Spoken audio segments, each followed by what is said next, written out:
Honorable Speaker, sir, over the last 10 years, the direct tax collections have more than trebled and the return filers swelled 2.4 times. I would like to assure the taxpayers that their contributions have been used wisely for the development of the country and welfare of its people. I appreciate the taxpayers for their continued support. The government has reduced and rationalized tax rates. Under the new tax scheme, there is now no tax liability for taxpayers with income up to 7 lakh rupees, up from 2.2 lakh rupees in the financial year 2013-14. The threshold for presumptive taxation for retail businesses was increased from 2 crores to 3 crores.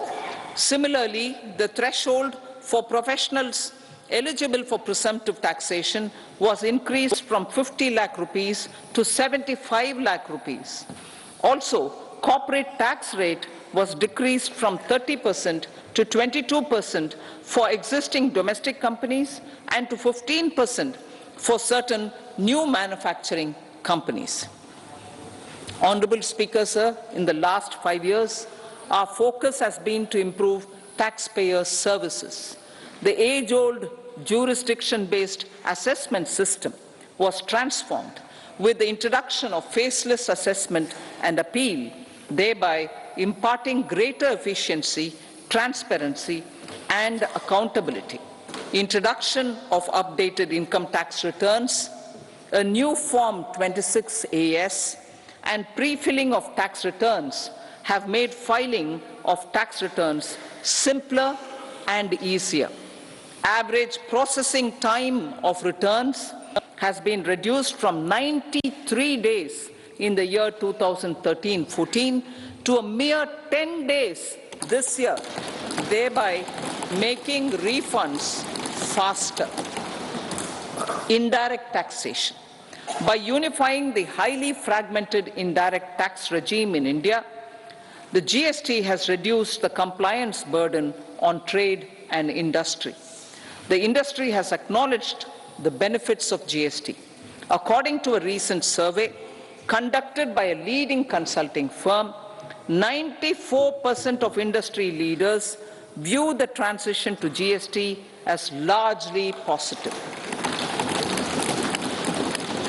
According to 80% of the respondents, it has led to supply chain optimization, as elimination of tax arbitrage and octroi has resulted in disbanding of checkposts at the state and city boundaries. At the same time, tax base of GST more than doubled, and the average monthly gross GST collection has almost doubled to 1.66 lakh crores this year. States too have benefited. States' SGST revenue, including compensation released to states in the post-GST period of 2017-18 to 2022-23, has achieved a buoyancy of 1.22. In contrast, the tax buoyancy of state revenues from subsumed taxes in the pre-GST 4-year period of 2012-13 to 2015-16 was a mere 0.72. The biggest beneficiaries are consumers, as reduction in logistic cost and taxes have brought down prices of most goods and services. We have taken a number of steps in customs to facilitate international trade. As a result, the import release time declined by 47% to 71 hours at inland container depots, by 28% to 44 hours at air cargo complexes, and by 27% to 85 hours at seaports over the last 4 years since 2019, when the national time release studies were first acted. Tax proposals. As for tax proposals, in keeping with the convention, I do not propose to make any changes relating to taxation and propose to retain the same tax rates for direct and indirect taxes, including import duties. However, certain tax benefits to startups and investments made by sovereign wealth or pension funds, as also tax exemption on certain income of some IFSC units, are expiring on 31/3/2024. To provide continuity in taxation, I propose to extend the date to 31/3/2025. Moreover, in line with the government's vision to improve ease of living and ease of doing business, I wish to make an announcement to improve taxpayers' services. There are a large number of petty, non-verified, non-reconciled or disputed direct tax demands, many of them dating as far back as 1962, which continue to remain on the books, causing anxiety to honest taxpayers and hindering refunds of subsequent years. Honorable Speaker, sir, I propose to withdraw such outstanding direct tax demands up to 25,000 rupees pertaining to the period up to financial year 2009-10 and up to 10,000 rupees for financial years 2010-11 to 2014-15. This is expected to benefit about 1 crore taxpayers. 1 crore taxpayers would benefit out of this. Economy then and now.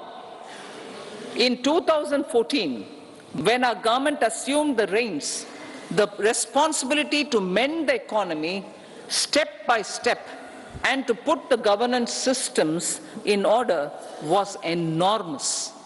The need of the hour was to give hope to the people, to attract investments, and to build support for the much-needed reforms.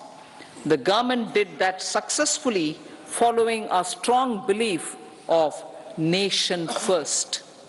The crisis of those years has been overcome, and the economy has been put firmly on a high, sustainable growth path with all-round development.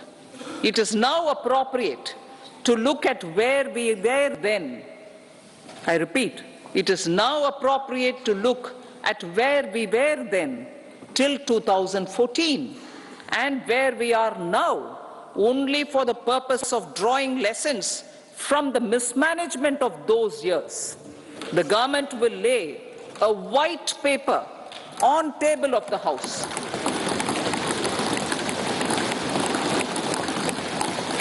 The exemplary track record of governance, development and performance, effective delivery and Jan Kalyan has given the government trust, confidence and blessings of the people to realize whatever it takes.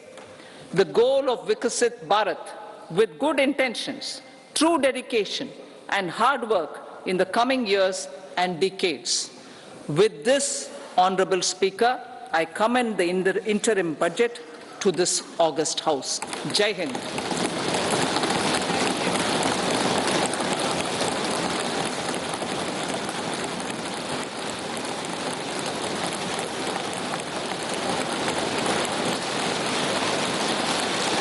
Item number 2, Srimati Nirmala Sitharaman ji.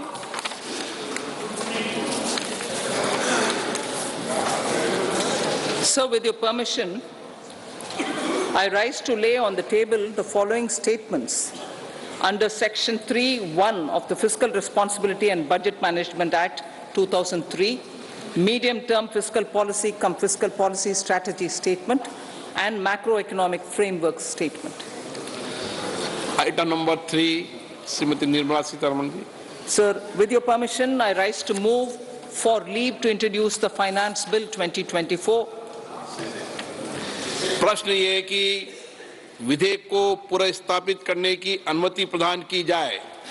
जो सदस्य इसके पक्ष में हाँ कहें, जो सदस्य विरोध में ना कहें, मेरे विचार में निर्णय हाँ वालों के पक्ष हुआ। हाँ वालों के पक्ष हुआ। माननीय मंत्री जी विधेयक को पुनर्स्थापित करें। So I introduce the bill. सभा की कार्रवाई शुक्रवार दिनांक 2 फरवरी 2024 को प्राप्त 11 बजे तक के लिए स्थगित की जाती है।